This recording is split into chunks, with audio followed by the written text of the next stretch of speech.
Hello and welcome back to my YouTube channel, or welcome to my YouTube channel if you are new here. So happy that you're here. Thank you for joining our family and for growing it more and more and more. This is gonna be more for girls. Guys, more than welcome to listen, and honestly, please listen, because I would love for guys to actually know this stuff and to perceive us the way that the Lord intended us. But this is definitely kind of one for the girls. A couple weeks ago, I went to like a women's Bible study gathering, and they talked about this topic of beauty and what beauty looks like for a woman in God's eyes. And I was like, oh my gosh, I've literally never thought about that. I mean, I know I have an idea in my head, but I haven't like sat down and like studied the word and been like, what do you think is beautiful, Lord? Like, what do you call beauty when it comes to a woman? Or when it comes to girls. And so after she gave this like talk, my eyes were so opened and I was just like overflowing with information. And I was like, whoa, I need to share this. This like just changed my perspective entirely, completely. So I wanted to change yours because it's pretty great. First things that come to my head are good body, pretty face, good eyes, confident, exposed, a good height, skinny, soft hair, curvy, but still with a small waist. All of these things are kind of like, in my head, the way I view beauty when it comes to social media and the types of things that come to my mind that I feel like I need to put out for other people to see me as beautiful in a physical way. Thinking about that, and I was like, oh my goodness, like none of this goes back to my character. And like, when I'm scrolling and if I'm like, oh my gosh, that girl's so pretty, or she's got such a good body, or I wish I looked like that, I wish I had her nose, like that shows nothing about the character and who she is inside. And personally, I would always rather the inside of me be way more beautiful than the outside of me. But it got me thinking like, okay, well then like, what does God say is beauty? Like, what does beautiful mean in the Lord's eyes? Because he did create us and he did, give us features for a reason. He did give some people better hair than others. Like, like what is it to God that's beautiful? Because our physical appearance is so different. And what I think is pretty, somebody else never will. I want to look as beautiful in his eyes as I possibly can. So I'm going to read off God's standard of beauty. These are all from the passage in Proverbs 31, 10 through 31, which I will read after, but I just want to read off the list of the things that I found God considered beautiful as I was reading this verse. So, trustworthy, comforting, encouraging, loyal, works with delight, selfless, logical, mentally strong, smart, welcoming, more precious than jewels, giving, trusting, talented, capable, strength and dignity are her clothing, full of faith, wise with her words, kindness is on her tongue, admirable. It's a long list. So all of these things were characteristics and traits that the Bible uses to describe beauty in a woman. And so I'm going to read the passage, and other ones might stand out to you, but these were the top ones that kind of stood out to me. So as I read it, try to look for, where I got those out of this passage. Starting in verse 10. An excellent woman, one who is spiritual, capable, and intelligent. Who is he who can find her? Her value is more precious than jewels, and her worth is far above rubies or pearls. The heart of her husband trusts in her with secure confidence, and he will have no lack of gain. She comforts, encourages, and does him only good and not evil all the days of her life. She looks for wool and flax and works with willing hands in delight. She is like the merchant ships, abounding with treasure. She brings her household's food from far away. She rises also while it is still night and gives food to her husband and assigns tasks to her maids. She considers a field before she buys or accepts it. She equips herself with strength, spiritual, mental, and physical fitness for her God-given tasks and makes her arms strong. She sees that her gain is good. Her lamp does not go out, but it burns through the night. She is prepared for whatever lies ahead. She opens and extends her hand to the poor, and she reaches out her filled hands to the needy. She does not fear the snow for her household, for all in her household are clothed. She makes for herself coverets, cushions, and rugs of tapestry. Her clothing is linen, pure and fine and purple. Strength and dignity are her clothing, and her position is strong and secure. And she smiles at the future, knowing that she and her family are prepared.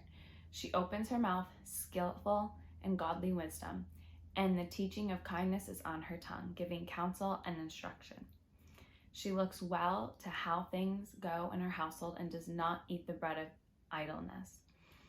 Her children rise up and call her blessed, happy, prosperous, to be admired. Charm and grace are deceptive and superficial. Beauty is vain, but a woman who fears the Lord, reverently worshiping, obeying, serving, and trusting him with all filled respect, shall be praised. So, yes, that was like a long, long passage, but in that passage, there's so much.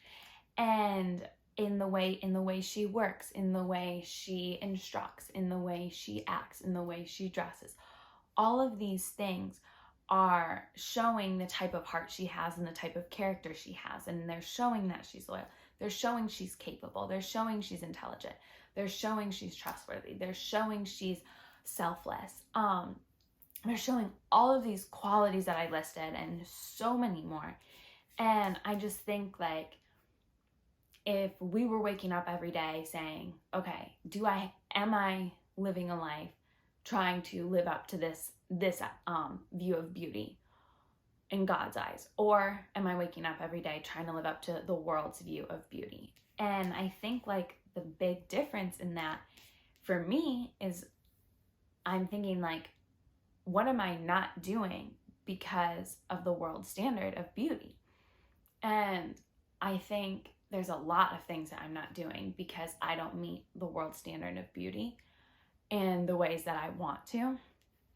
And it seems unachievable of me. It seems like, well, if I don't look this way, or if I don't have this type of body, or if I don't have this type of hair, or these types of eyes, or this type of facial structure, then, like, I shouldn't do X, Y, Z, or I'm not capable of doing X, Y, Z.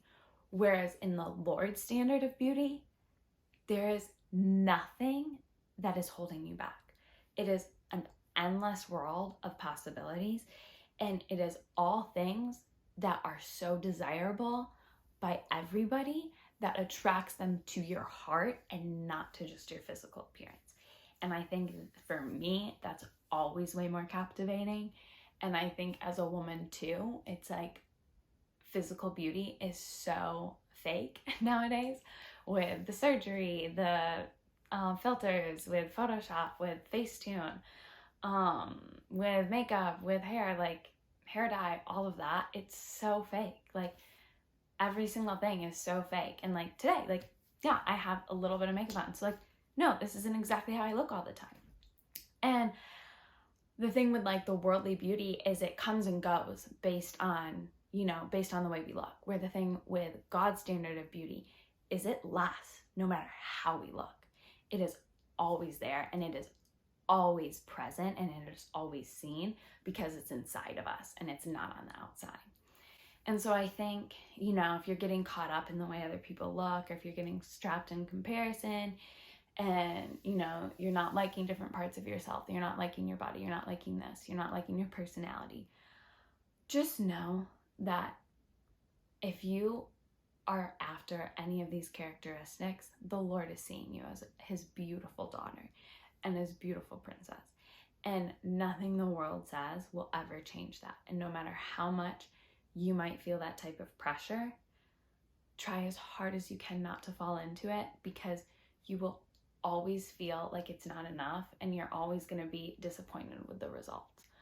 Whereas all the times I've spent hours and hours and hours trying to shape my heart and to try to be a better person and to try to view people through God's eyes and to try to be loyal, to try to be compassionate, to try to be intelligent, so filled up. I am so on fire. I'm on top of a cloud because I'm working on myself and not the physical thing that everybody else will see, but what's actually inside of me. So hopefully this helped.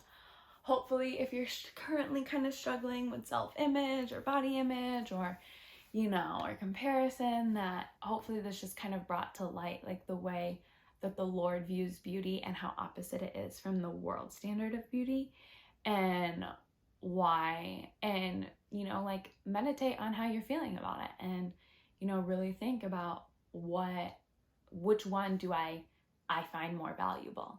And I know there's definitely days I find the world's view of beauty way more valuable.